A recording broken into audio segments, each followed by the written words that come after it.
There are places in Mexico that get a lot of attention. Guadalajara, Puerto Vallarta, Mexico City. But sometimes the real magic happens in the places most travelers skip. So I packed up my things, filled the tank, loaded Kaya into the car, and hit the road toward Tepic, the capital of Nayarit. The highway out is alive in July. Lush green hills, rows of blue agave, tiny villages that flash by, and farm animals grazing lazily in the distance. But as the clouds rolled in, so did the rain. By the time I reached the city, Tepic greeted me with a storm. Streets flooded, cars slowed, and police were out managing fallen trees and stalled traffic. Kaya sat in the passenger seat, focused and fascinated, watching the chaos outside. Even through the rain, people rode their bicycles and motorcycles like it was nothing. Just another day in Nayarit. We finally reached our Airbnb, Hotel Casa Mariano, a hidden oasis of plants, open courtyards, and a calm room near the city center. I picked up my friend Adrian, and our first stop was at the monumental Plaza de Toros Don Antonio, Tepic's massive bull ring that seats over 5,000 people. Even from outside, it's an impressive reminder of Mexico's deep cultural traditions. Later that night, Adrian introduced me to Claricot, his version of Mexican sangria. Fresh, fruity, dangerously easy to drink. And because no night in Mexico is complete without it, we went for tacos and quesadillas at Tacos Los Orozco, one of those perfect, no frills, late night spots you remember forever. The next morning, Tepic felt like a different city. Quiet streets, early light, locals setting up shops. Kaya and I wandered through the historic center where trees and statues filled the main square. Fountains sparkle, and the cathedral towers over everything. It's peaceful before 9 a.m., like the city is stretching before waking up. Back at Casa Mariano, breakfast was served on the rooftop. An American breakfast with eggs and toast, hummingbirds darting by, and the view of the green mountains wrapping around the city. Simple, beautiful. But not everything goes according to plan.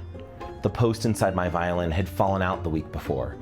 Basically, it couldn't make any sound until it was fixed. So I started looking around and found Giovanni Ancona Farina, a kind local craftsman who worked right out of his home. He promised to have it ready by noon the next day. Crisis averted. With that sorted, Kaya and I went back downtown. Tepic really surprised me. Clean, organized, full of pride. You feel the culture here. We stopped by a small bookstore, then another that served coffee. Kaya rested under the table while I sipped a latte and read my first full book in Spanish. A quiet milestone in my journey. Outside, we stumbled upon a massive mural near the government building, a stunning tribute to Tepic's history and leaders. We again made our way back to the center, and with the town a little bit more alive in the afternoon, we explored the shops, life, and hustle and bustle of Tepic in full swing. I even spent some time grabbing some breathtaking shots of the city, cathedral, and life around Tepic.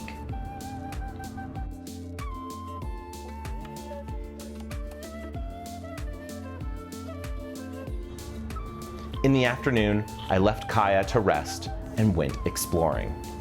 First stop, Museo de los Cinco Pueblos, the Museum of the Five Towns. Inside, black and white photos from the early 1900s captured Nayarit's indigenous roots, faces, tools, and traditions that still echo through the region. Hand-woven clothes, musical instruments, and a sense of connection to the land. A few blocks away is Fundación Vizcaya, another free gallery filled with breathtaking art and photography, a celebration of Nayarit's beauty through color, sport, and sculpture. By late afternoon, Adrian, Kaya, and I were ready for nature. Tepic is surrounded by 3 enormous parks that practically touch each other. From the sky, it's possible to see how close together these wide open spaces really are. We started at the smaller one, Parque Juan Escuita, which is right next to the Teatro del Pueblo, Ali Chumacero. It's a slim park lined with fountains and statues, which flows right into Alameda de Tepic, with an open green space in the center, shaped like a compass that all paths flow into. On its edge is an abandoned aviary. It's a relaxing walk on a late afternoon with gorgeous views and open greenery. Across the street sits Zanjon de la Esperanza, with a small canal dug through it, divided by bridges and walkways, a perfect picnic spot or photo backdrop, as we saw this couple take advantage of. A Star of David and a cross mark the heart of the park, but the road and neighboring apartments mark its boundary. Returning back through Alameda Park, we walked past a stadium with kids playing soccer, and then stumbled upon a set of steps and a platform that looked onto the city, with dedications to traditional art right next to it. Then we crossed into the biggest of all, Parque La Loma. La Loma feels like the lungs of Tepic. Huge paths, a gym, basketball courts, an open-air amphitheater that plays free movies for the public, and even a tiny train looping through the park. It's massive. It was the ideal place to be as the sun set behind the mountains. Families laughed, vendors sold snacks, and the carousel lights flickered on. This is why I travel, to find the heartbeat of a place through its people and the world around them. When the sun goes down, Tepic's energy completely shifts.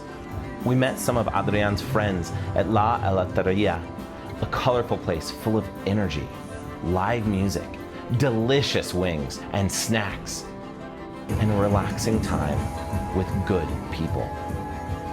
Later, we went to Arnold's, a gay club painted a bold purple you can't miss day or night. Inside, the crowd danced under flashing lights, and a variety of screens played music videos. It felt like a 90s fever dream as the DJ mixed Barbie Girl and Sailor Moon as dancers put on a show on elevated platforms in front of us. And we loved every second. The next morning, Kaya and I took our ritual walk through the quiet streets. At the cathedral, Sunday Mass was underway. White and gold ceilings, statues, and a massive fresco at the entrance. Outside, the crowd grew as more people arrived. Then I walked to the Museo Regional de Nayarit, a pink colonial building that's been standing since 1762. It was opened as a museum in 1949 and later renovated in 1969, preserving thousands of years of Nayarit story. From the shell middens of the earliest coastal people to the Azatlan civilization of 850 to 1350 AD, all the way to pre-Hispanic shaft tombs and intricate ceramics and jewelry. It contains archaeological remains that provide the evidence of the systemic exploitation of maritime resources by the first inhabitants. And there's even a stuffed crocodile to greet visitors on the second level. Each exhibit was a reminder that this city, often overlooked, has been a cultural center for centuries. After picking up my repaired violin, stronger than before, I met Adrian again one last time for another adventure, climbing the Cerro de la Cruz. This massive hill overlooks the entire city. The paths spiral upward, cobblestone and concrete. It's not for the weak of heart. And by the time we reached the top, Tepic stretched out endlessly below. Carrion birds circled the skies. A giant cross watched over the city. It's one of those moments when you feel small, but in the best way, reminded of how wide and alive the world really is.